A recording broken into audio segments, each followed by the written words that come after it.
បែកធ្លាយរឿងអាស្រូវពុករលួយដល់ឆ្អឹងនៅក្នុងស្ថាប័នរដ្ឋរបស់ប្រទេសថៃ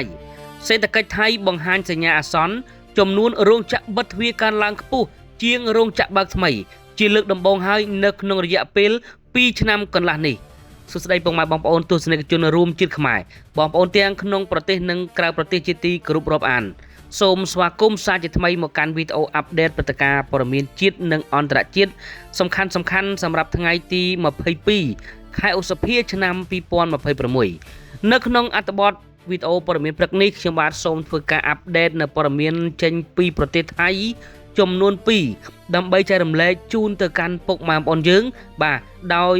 នៅក្នុងទឹកដីនៃប្រទេសថៃពេលនេះកំពុងតែផិតភ័យស្លន់ស្លោរត់ជាន់ជើងគ្នាឲ្យបងប្អូនយើងមានករណីបែករឿងអាស្រូវពុករលួយដល់ឆ្អឹងតែម្ដងនៅក្នុងស្ថាប័នរដ្ឋរបស់ប្រទេសថៃនៅថ្ងៃទី20ខែឧសភាឆ្នាំ2026នេះកាសែតបាងកក់ប៉ុស្តិ៍បានចុះផ្សាយរឿងអាស្រូវដ៏គួរឲ្យស្អុយរលួយនៃប្រទេសថៃ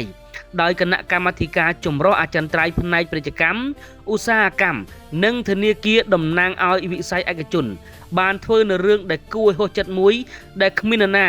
នឹកស្មានដល់នោះគឺការហ៊ានទម្លាយជាសាធារណៈ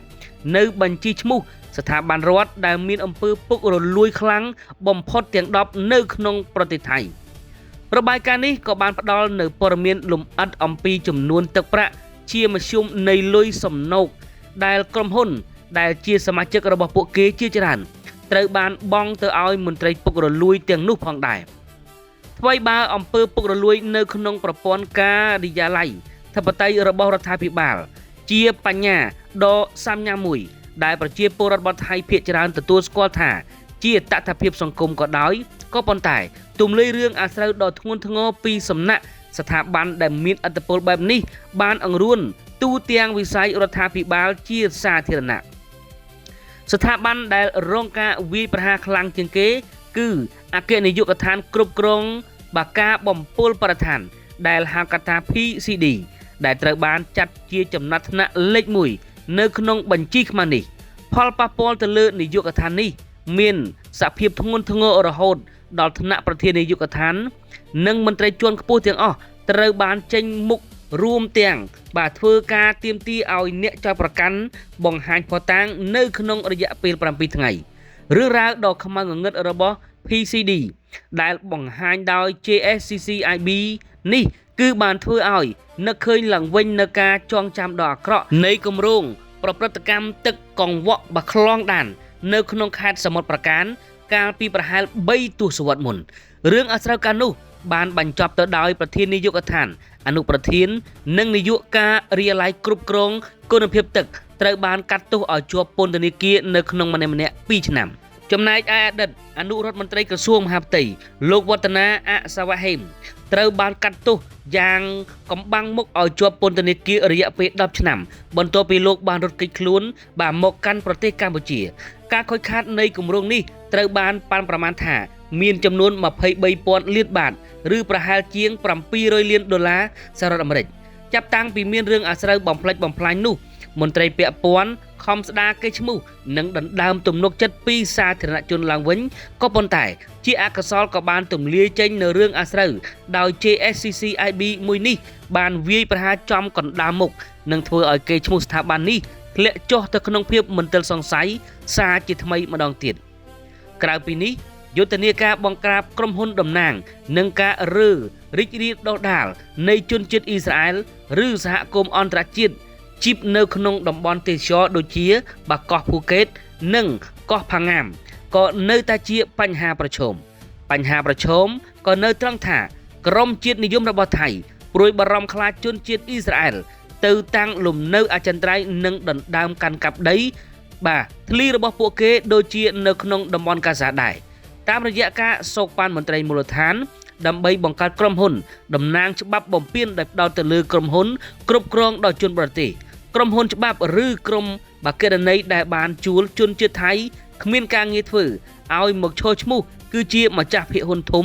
ដើម្បីគេចវេះពីច្បាប់ស្ដីអំពីអាជីវកម្មរបស់ជនបរទេសយ៉ាងណាអត្ថបទព័ត៌មានដែលបានចុះផ្សាយដោយកាសែតខាងលើមិនបានបញ្ជាក់រីនាមឈ្មោះក្រុមហ៊ុនឯកជនទាំង10នោះទេ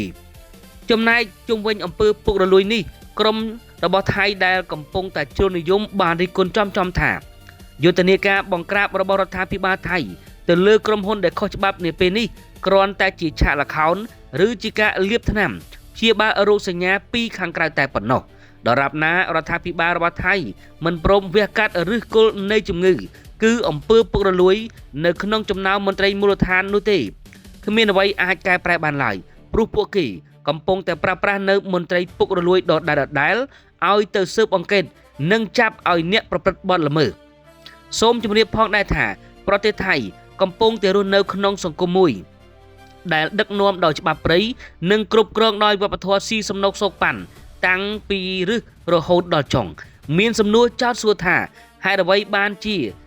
ការទម្លាយរឿងអាស្រូវនេះកើតឡើងនៅក្នុងកំឡុងពេលដែលដឹកនាំរដ្ឋាភិបាលដោយនាយករដ្ឋមន្ត្រីថ្មីគឺអនុทิនឆាមរគុលឬក៏អនុทิនឆាមរគុលគឺជាមេខ្លោងនៅក្នុងរឿងរ៉ាវនេះបាទបងប្អូនយើងនេះគឺជាមន្ទិលសង្ស័យដ៏ធំបំផុតហើយដោយសារតែលោកអនុทิនគឺកំពុងតែជាប់ឈ្មោះនៅក្នុងរឿងអាស្រូវទាំង3ដែលរឿងរ៉ាវទី1ហ្នឹងគឺជាមេបុគ្គលធំតែម្ដងបាទតាក់ទិនទៅនឹងស្កេមអនឡាញ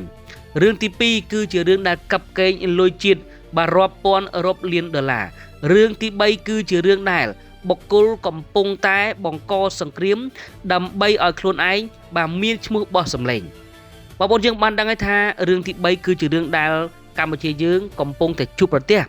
ដោយសារតែអនុทิនឆាមរគុលនេះហើយបង្កើតសង្គ្រាមបំផ្លាញដែនអធិបតេយ្យភាពរបស់ប្រទេសជាណាចក្រកម្ពុជាយើងដើម្បីសម្លេងឆ្នោតដើម្បីសញ្ញាឆ្នោតរបស់ខ្លួនដើម្បីខ្លួនបាទខ្លាយជាបាទនាយករដ្ឋមន្ត្រីនាពេលបច្ចុប្បន្នបើយើងនិយាយអំពីសេដ្ឋកិច្ចរបស់ថៃវិញថ្ងៃនេះសេដ្ឋកិច្ចរបស់ថៃគឺបានបង្ហាញសញ្ញាអាសន្នចំនួនរោងចក្របិទទ្វារកើនឡើងកាន់តែច្រើនជាងបាទការបើកថ្មីជាលើកដំបូង